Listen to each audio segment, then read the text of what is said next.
What is a recession?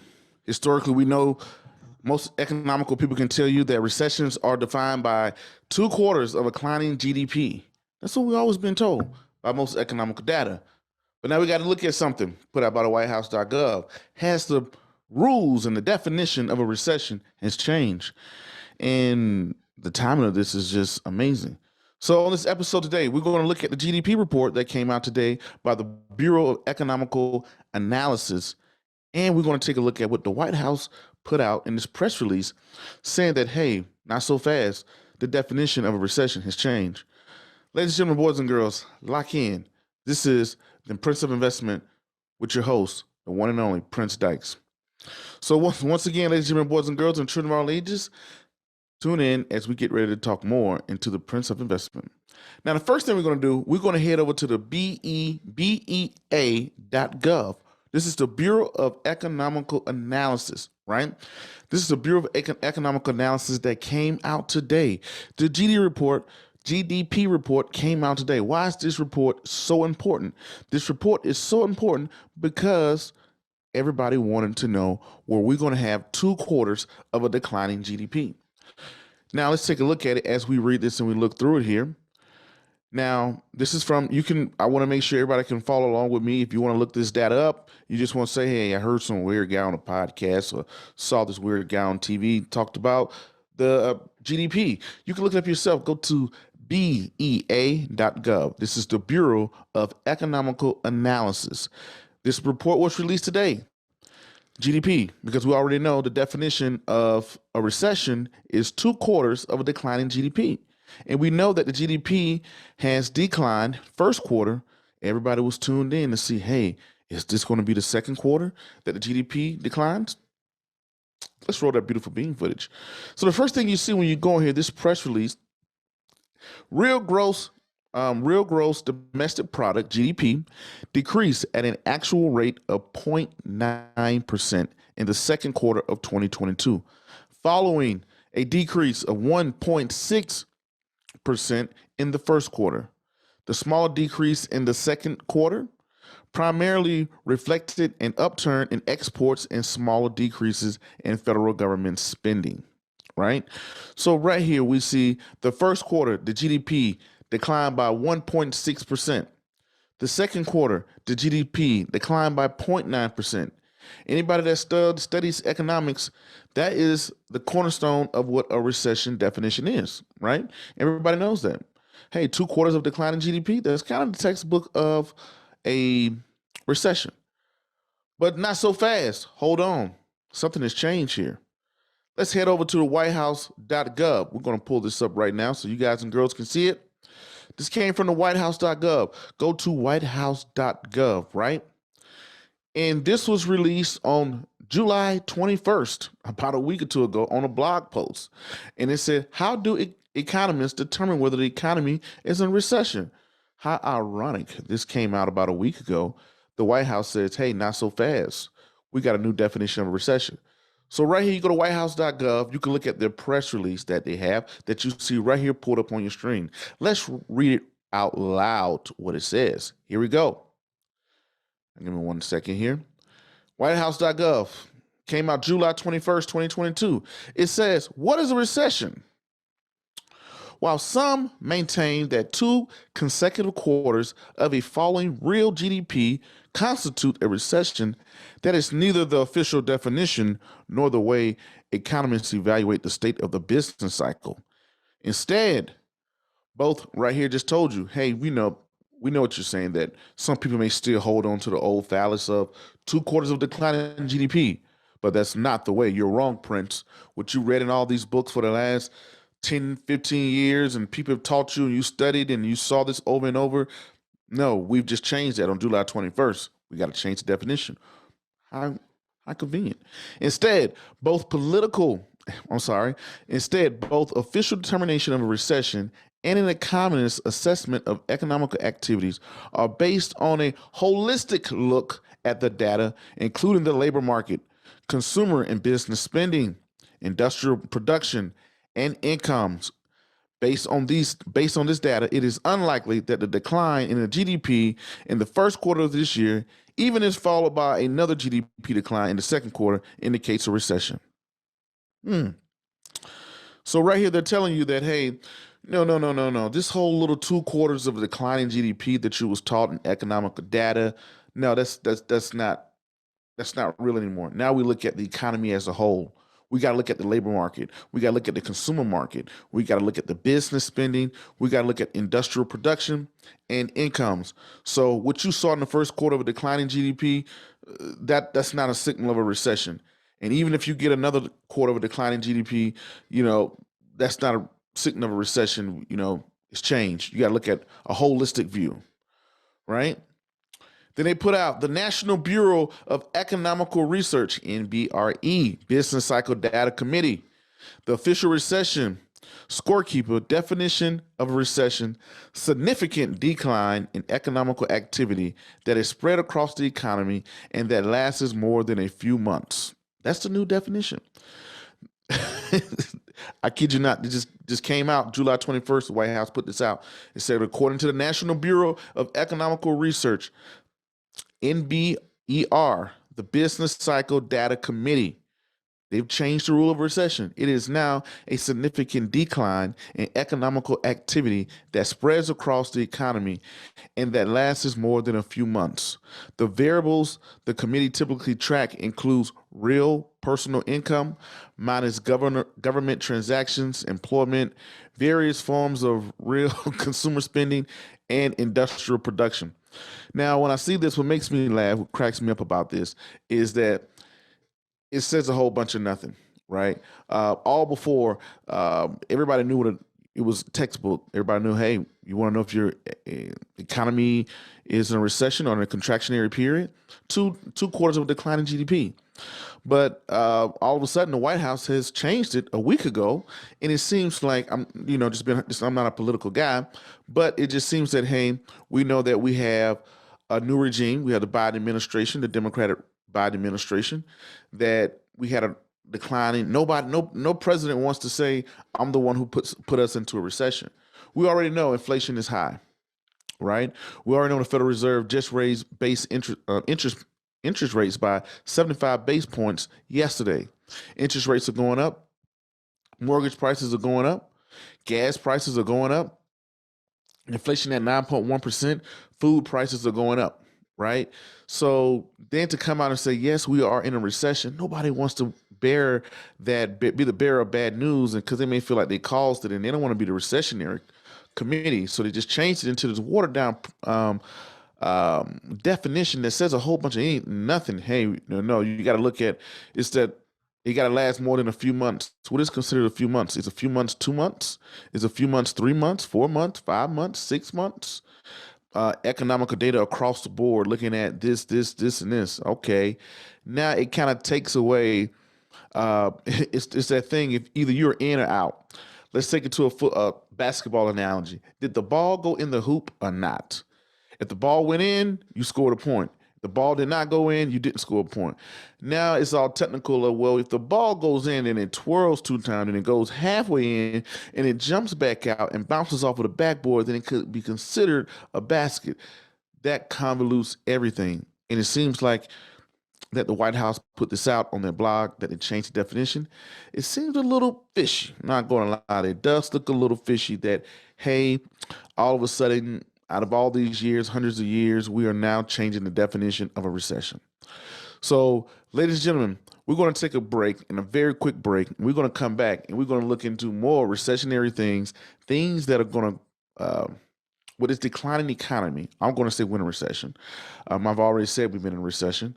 But here's the thing. People are saying, Prince, unemployment is at 3.6%, the lowest it's been in 50 years. What do you mean we're in a recession?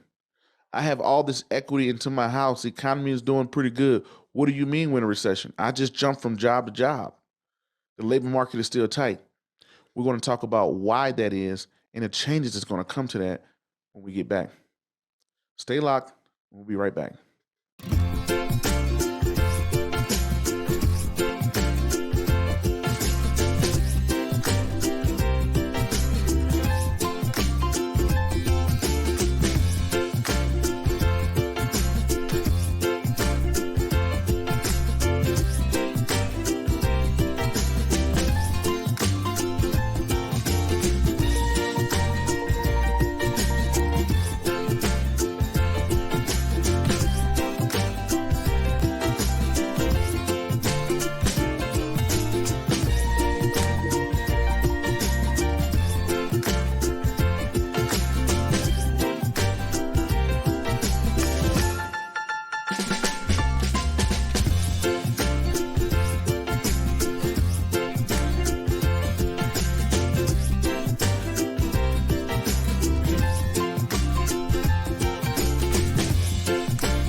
We already know the definition of a recession has changed according to the White House. We know historically it was always 2 quarters of a declining GDP. According to the Bureau of Economic Analysis, the GDP that came out this morning, we have again GDP has declined for the second quarter. It declined the first quarter and the second quarter, which is, hey, we're officially in a recession. But the White House said no, not so fast. In a press release, it has changed the definition of a recession. Prince, now that we know this, what are we going to do about it? Now, one of the things that the White House hinges on, and that people are hinging on, they say, hey, look at the labor market. There's still a labor market shortage. The labor market is still tight. Think about it. At McDonald's here in Denver, Colorado, you can start out at $17 an hour. You can drive a truck for Amazon, $20 an hour. Why are the prices of the wages so high? You take me coming from Waynesboro, Georgia, about 19 years ago, 20 years ago now, 21 years ago, when I was 16 years old and I got my first job at Domino's Pizza, I got minimum wage. It was a whopping $5.25. 21 years ago. Now today, if you work at Domino's Pizza, you're probably going to get $16, $17, starting up, right? But the thing about it is, what you have to consider is there's a difference between income and real income. Income is the amount of money. It's like top line revenue. It's revenue you make every day. You're like, hey, I made $1,000 this month. But guess what? Back when I was getting my $5.25, the price of things was a whole lot cheaper. A gallon of gas didn't cost $5. Right? I would work a whole hour these days and get and better put 1 gallon of tank into my tank, 1 gallon of gas into my tank, right? So real income is when you adjust for inflation. Inflation report just came out 2 weeks ago. It was reported in the CPI, the Consumer Price Index, which is pretty much inflation, in the last 12 months is at a running at hot 9.1%. So the Federal Reserve responds back and says, hey, we're going to raise interest rates by 75 base points. Another big jolt that we haven't done in 30 years. They did 75 base point last month. So now we kind of got that dog chasing his tail. The Federal Reserve is chasing down inflation because the Federal Reserve goal for inflation is to be at 2%. And inflation is at 9.1%. And I know everybody can feel it with food and gas. That is the two highest prices, the two highest places that inflation is sitting right now. Now, with that being said, with all this is going on, people are still having jobs. Unemployment is at 3.6%. People are still having jobs. People are still buying houses, things like that. Now, unemployment is a lagging indicator. For prime example, what I mean by lagging indicator, you have leading economical indicators and you have lagging economical indicators. Leading economical indicators are something like the stock market. For prime example, I always use this definition because I've read about this happening. If the president let's say the president is assassinated right now as I'm speaking, God forbid, right? If that happens to him, the stock market would immediately start to take a downturn. How much of a downturn? I don't know. It would immediately probably start to take a downturn immediately. Now, what did that have to do if the stock market started to crash because of President Biden was assassinated? What does that have to do with the price of McDonald's stock? Did the value of McDonald's go down? No. It's just that the price of McDonald's went down. That shows you how sensitive the stock market is to changes in the economy and the world, right? You won't see the real estate market go down. You won't see unemployment just start to shoot up through the roof. No, it happens over time, which you have to pay attention to. Shopify, they just said that they was laying off 10% of their workforce. Also, you saw Apple doing hiring freezes and even layoffs. All these Fortune 500 companies, the list that goes on, are companies that are doing hiring freezes or they are doing layoffs. Now, if these companies continue to do hiring freezes and hiring layoffs, how do you think that's going to affect unemployment over time? You got to think about it. We just got our GDP report. It showed us that we had a declining gross domestic product for 2 quarters in a row. Interest rates are going up. Interest rates, how does that affect business? Also, what the Federal Reserve is doing, they're also shrinking their balance sheet. I mean, they're taking money out of the stock market. That's why the stock market is down about 20% so far this year, because the Federal Reserve, they were pumping money into the economy to stimulate the stock market. Now they're pulling it back. So they're pulling it back and raising interest rates, meaning that good for you if you have a savings account. You have a savings account, now you're probably getting things in the mail that says, hey, your savings account is relevant again. People are making money from savings accounts. People are making money from CDs. They're becoming relevant again. But the downside to that is companies who borrow money, a lot of companies, You lower interest rates so that money is easy to borrow, cheap to borrow. Now money is becoming more and more expensive to borrow. Also, on top of that, as we raise interest rate, it strengthens the dollar. What is one of the side effects of strength of a strong dollar? Internationally, that means companies cannot. That means that companies cannot. It's harder for companies to want to purchase from us, right? So, with that being said, is let's say if you're in Spain and the dollar is strong, that means the dollar has more value than in Spain, right? The euro. So now that means that people in Europe are going to buy less things in America because the dollar is so strong. That itself, the less we push out into the world, the lower our GDP becomes. So that is the downside of having a GDP of a strong dollar. So as interest rates continue to climb, businesses stop expanding. You already saw it. Walmart just put out their guidance earlier this week. Walmart in their earnings report, they said that, hey, because food prices are so high, because gas prices are so high, people are buying less bullcrap, really. People are buying less jewelry, they're buying less apparel, they're buying less things, right? They're buying less jewelry, they're buying less apparel because they have to spend so much money on food, right? So, with that being said, people have to. I'm spending all of my money on gas and food because gas prices are high, food prices are high. People are spending less money on other things. That's drawing up the disposable income. Now, when you have these things happen, people start to buy less because I have to buy food, I have to buy gas. What does that mean? People are spending less money on apparel. People, I don't have the money to go buy the jeans. I don't have money to go to the movies. I don't have money to take that extra vacation. I don't have that money to go do XYZ because I'm putting it in gas. I'm putting it into food. Now that person is no longer going to the movies. What do you think the movie company is going to do? They're going to hire less people. They may even start to do layoffs. Now I'm putting out so much money on food and gas. I may consider getting that iPhone 14 now. I may reconsider that, or getting that new PlayStation, or getting those new pair of shoes. Or I may buy my son or daughter or children, grandchildren, whatever, I may buy them less school supplies because of the pressures of inflation on food and fuel, something that everybody needs, right? So I'm saying this all to say unemployment is due to change. Unemployment is due to change. Unemployment is going to start to see an uptick. It naturally has, but it's not going to happen right away. It's slowly going to happen over time. Unemployment is going to creep its way to 4%, 5%, and 6%. And the worst position the Federal Reserve wants to be in is to have high and rising unemployment with high and rising inflation. That's called stagflation. That's a problem they had in the early 80s, right? And when you had stagflation and what you saw happening to the early 80s, interest rates went all the way up to 20%, which pretty much put the economy into a recessionary period, right? So as these interest rates go up, what does that mean for the housing market? Houses become more and more expensive, right? You have two things that's happening with housing. You have houses going up from $400,000. Now they're 2 years later, they're worth $600,000, or that's the going price at $600,000. But 2 years ago, interest rates for a house was 2%.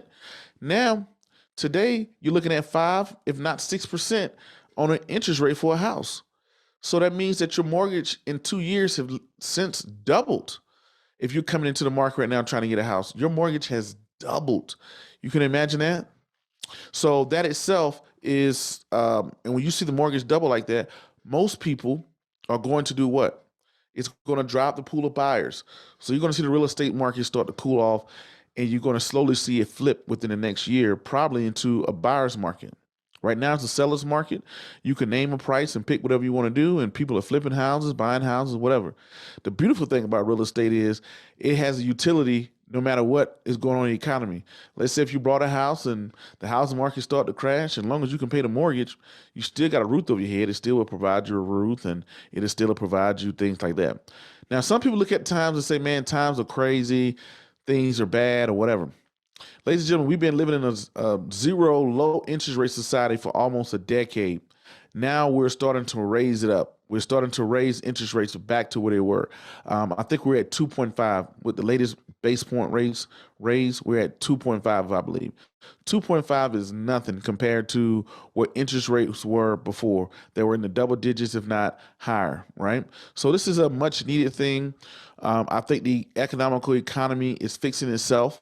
That we had a bullish market, very low interest rate, and we had a bullish market almost for a decade or 12 years strong. So what happens is people always look down on a recession, but what a recession does, it washes out bad money, it resets everything.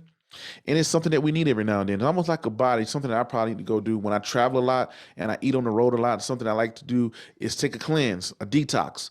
So that's pretty much what a recession, I look at it, a detox. So when you take a detox and a cleanse, it's not the most beautiful sight when you're doing it, right? It sucks for a day or two, depending on what type of cleanse you're doing. Maybe a day, two, a week cleanse or whatever you're doing.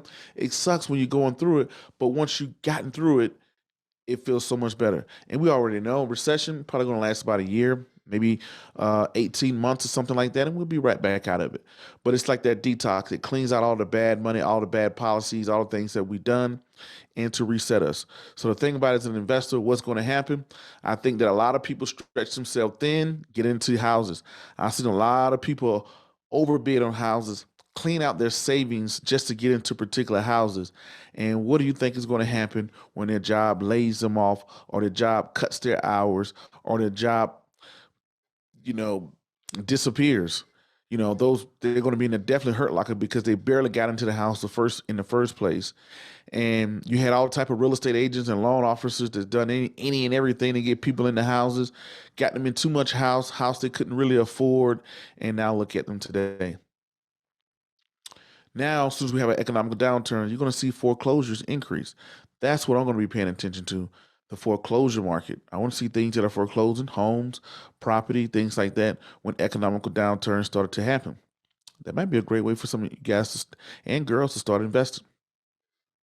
But anyway, ladies and gentlemen, that's going to be my time for today. Hopefully you guys and girls got something out of it. We talked about the recession, out of the blue a week ago, the definitions changed according to the whitehouse.gov. They put out and said the National Bureau of NBRU or whatever. They said, hey, it's no longer just 2 quarters of declining GDP.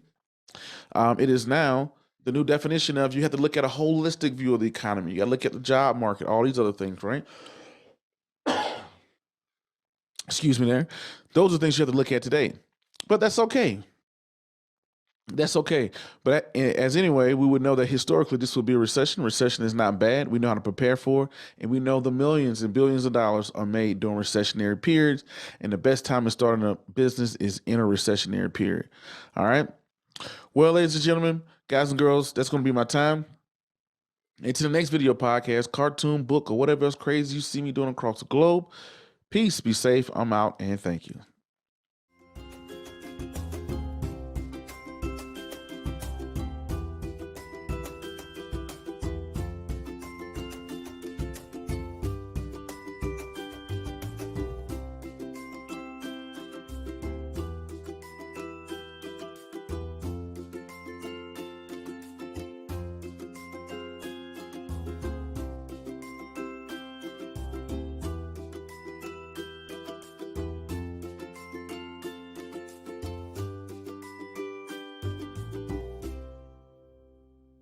Thank you so much for watching ThinkTech Hawaii.